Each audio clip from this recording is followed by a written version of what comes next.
Hey, what's up, Ramen Eaters? We're going to be taking a look at making some homemade noodles today, so sit back and relax. Basically, we're going to be using a recipe from Ramen Lord. I have the ramen recipe worksheet right here.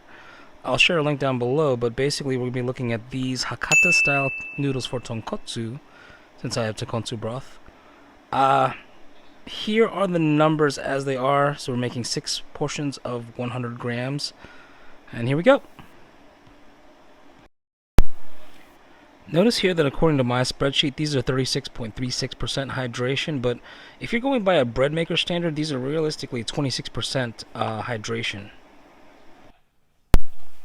First part of the recipe is we're going to be weighing out 430 grams of King Arthur's bread flour. I went for the good stuff here since I felt like I made some pretty good tonkotsu. 430 grams, get yourself a scale, it's really worth it.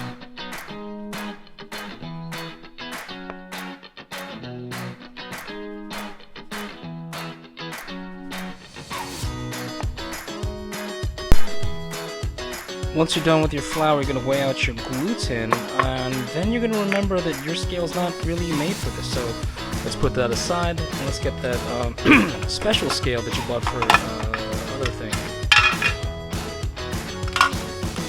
Once we get this thing teared up nicely, we will weigh out our gluten, which is 4.35 grams of this white wheat gluten. Funny aside here, I used to identify myself as gluten-free, so a lot of my friends would probably freak out if they saw me actually.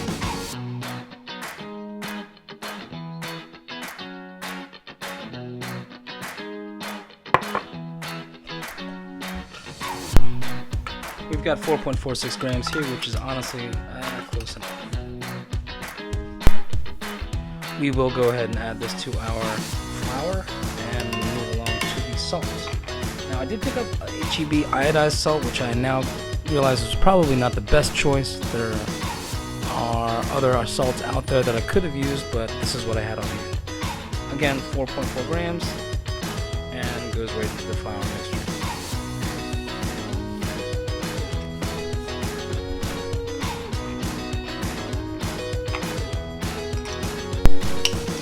Here we're going to weigh out our baked baking soda. This is basically just baking soda that's been laid on a sheet and more or less toasted at 200 degrees Fahrenheit for about 45 minutes. It drives out some extra carbon dioxide, and what you're ended up with is sodium carbonate. This stuff is corrosive to the eyes and hands, so you want to be careful. I didn't use any PPE, and I probably should have.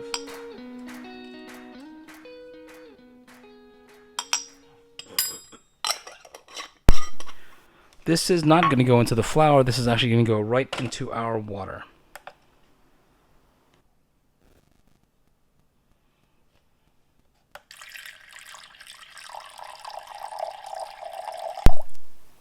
You do want to carefully weigh out your water. We're looking for 157 grams, I believe, of water. And to that we're going to add our baked baking soda. Mine is a little bit old, so I did have to crush it up against the side of our vessel with my spoon. But yeah, you do want to get that nice and incorporated before the next step.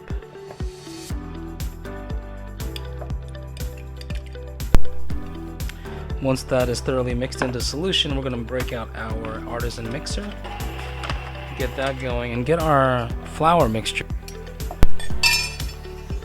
The standard paddle mixer that comes with the mixer. We want to get our bowl locked into place. Unlock the head, attach the paddle mixer, and let's get this flour mixed up.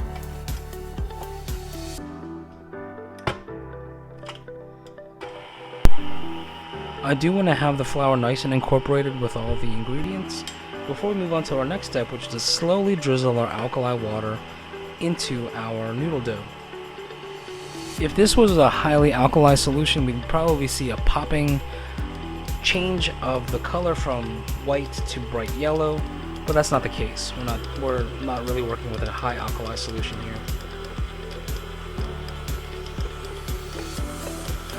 The point here is to slowly drizzle it in and create those little dough balls. That's kind of what I've seen from the Sun Noodle videos. They really covet those little dough balls that they claim to be the core of the noodles.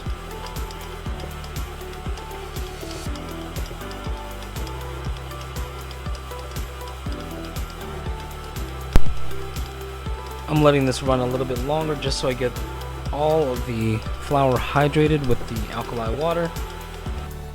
You can see the head is kicking up a little bit because this stuff is getting a little bit tougher.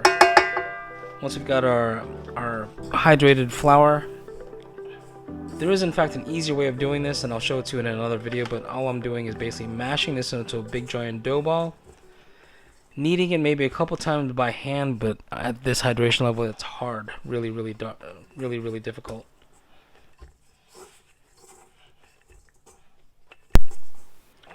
Once it's in a big lump together, I'm going to let that rest for about 20 to 60 minutes just to let the gluten relax. I started out with 600 grams of dough, so basically what I'm doing here is portioning out our 100 gram portions. It's just a little bit of playing with Play-Doh to get 100 grams each, and in the future this will probably be a lot easier with the newer process, but I will show you that in a future video.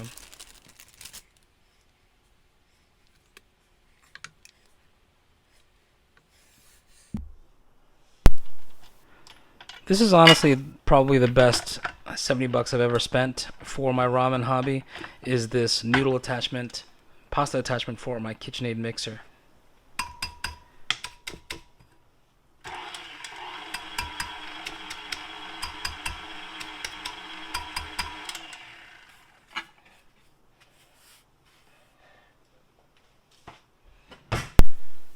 So I'm going to take my first portion of dough, and I'm going to try to roll it out just to get it as flat as I can, because this thing, I will probably break this thing before I get this thing down. This is some hard dough, and I would not recommend starting your Noodlecraft journey with this low hydration noodle. I'm going to do my best to mash this down as best I can. But you can hear the pitch of the machine wail and change as I put this really hard dough through. So all I'm really trying to do is get nice flat sheets, incorporate it, and you can see there's a marked change in the dough as I make successive passes through the noodle press. I think it's kneading a little bit more, it's relaxing a little bit, stretching the dough, pressing the dough. There are some people that'll do a 3-part fold like a letter and then rotate it 90 degrees. That seems like a good idea. There are some people that strongly believe that you want to keep the press on the sheet of dough in the same direction from start to finish, so that the gluten strands will only be aligned in one direction. That way you'll get a nice, tough, springy noodle. I don't know about all that. I'm just basically trying to get these sheets made, so you see me doing a little bit of noodle origami and just trying to press the sheets through. And you can see what I have here now is a nice, soft, supple sheet of ramen pasta.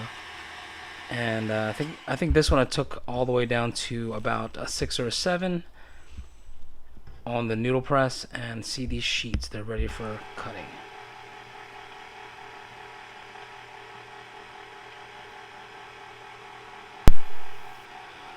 As I'm cutting the noodles, which are going through the spaghetti cutter, I'm routinely dusting the noodles off with some corn flour or some rice flour, and then kind of just setting them aside in a little sandwich baggie.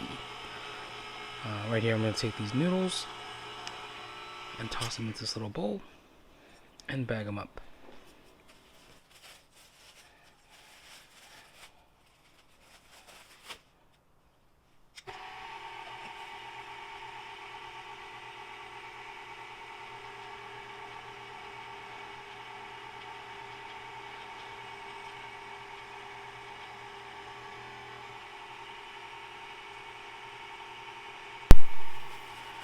To me, this is by far the most rewarding part of making my own noodles, and the ability to make noodles that can stand up to ramen broth from just simple ingredients like flour, salt, a little bit of gluten, a little bit of chemical alkali. It's pretty awesome. I enjoy it a lot.